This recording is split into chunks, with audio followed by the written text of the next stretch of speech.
Hello everybody, welcome back.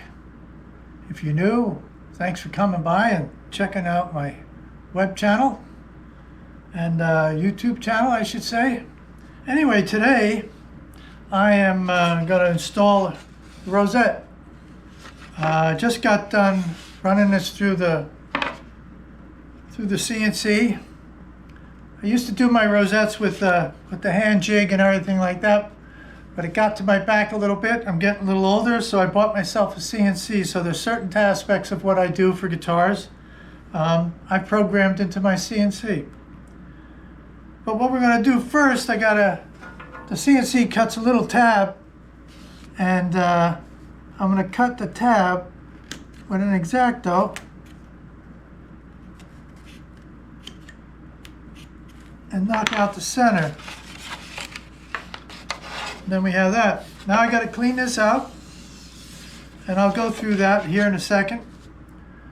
But I'm glad you came, and I'll get busy on this right now and show you what's going on. I have to get a couple things and I'll be right back. So I'm back. What I do first, the CNC leaves a lot of curlies. You shouldn't say a lot, but enough. So I cut a piece of purfling, and what this rosette has is black, white, black, inner and outer purfling with the rosette, herringbone rosette that goes in the center. So what I do is I snip off a little piece of the purfling, and I go around and I clean out the channel. And I'll get these cleaned out here in a second. I'll not bore you with the rest of it, but I can do an edit here. And we go like this.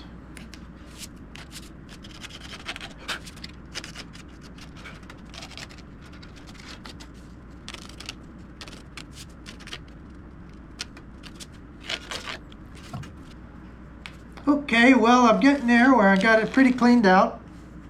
It looks good.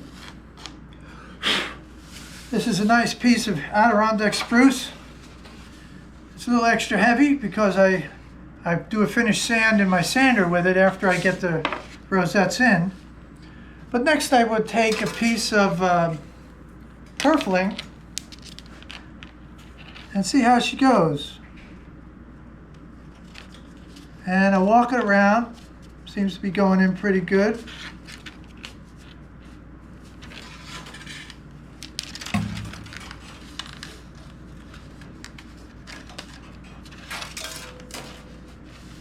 And just that's go nice and easy. Sometimes purfling has these little hairy edges on it, and it ends up sticking out. And some of it sands off, some of it doesn't. But some of you take your fingernail and just scrape it off a little bit, and you usually get by. Then I take my snipper,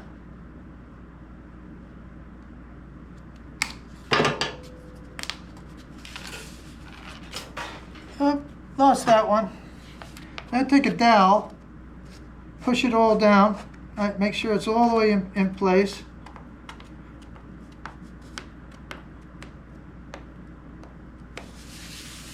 Then I go and do the next one.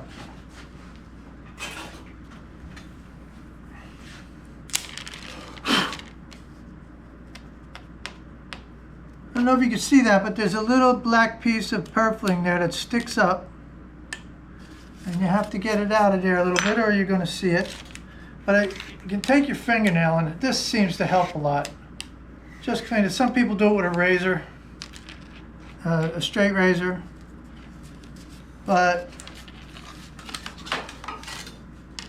I just do my fingernail, and if I see one, make sure it's not embedded. And then I got room here.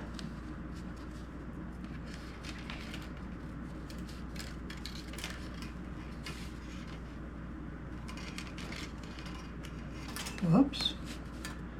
Start over. That piece had a crack in it. So we give it a go. Let me shorten this up a little bit. I'm sure somebody out there is telling me to do that. I can hear you screaming in the video camera. Anyway, let's see where we go now. We go here, and around we go. Give it a shot, come around again.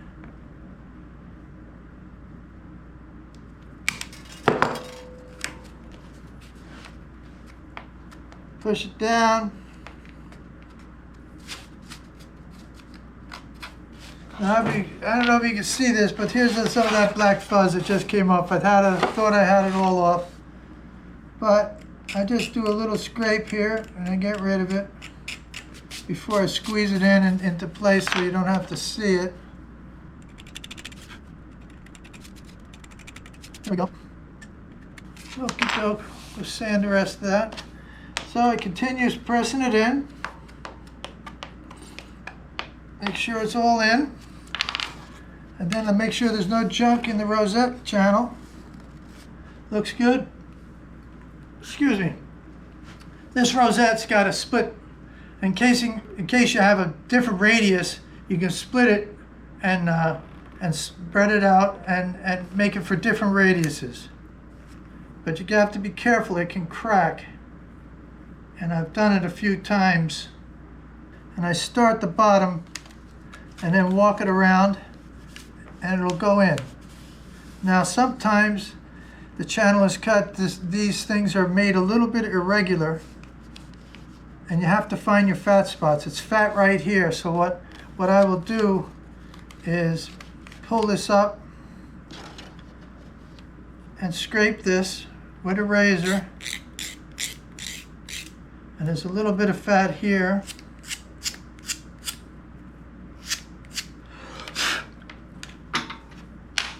And see if we get it to go.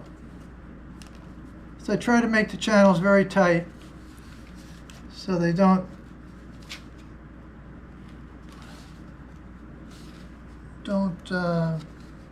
stick up. Or what do we got here? Nope, not yet. Not yet. Right here is a fat spot.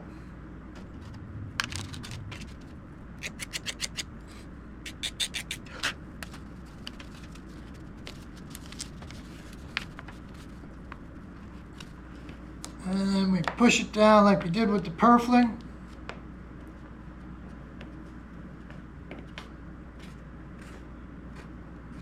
Make sure we're all the way in. Looks good.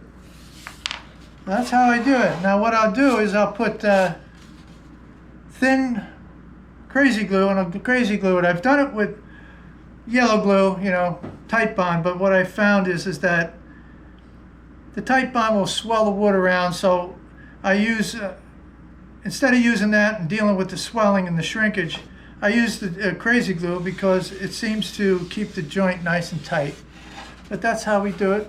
And I will then, after it dries up, I will take it over to my drum sander and I'll start drum sanding it and resizing this to the thickness I want for my guitar. I will also take the sander, the little barrel sander I have, and just take off these little nibs, which you probably can't see in the video, but that's left over from the CNC. But anyway, thanks for coming, and I should be able to show you how this is sanded out here in a little bit. Thank you.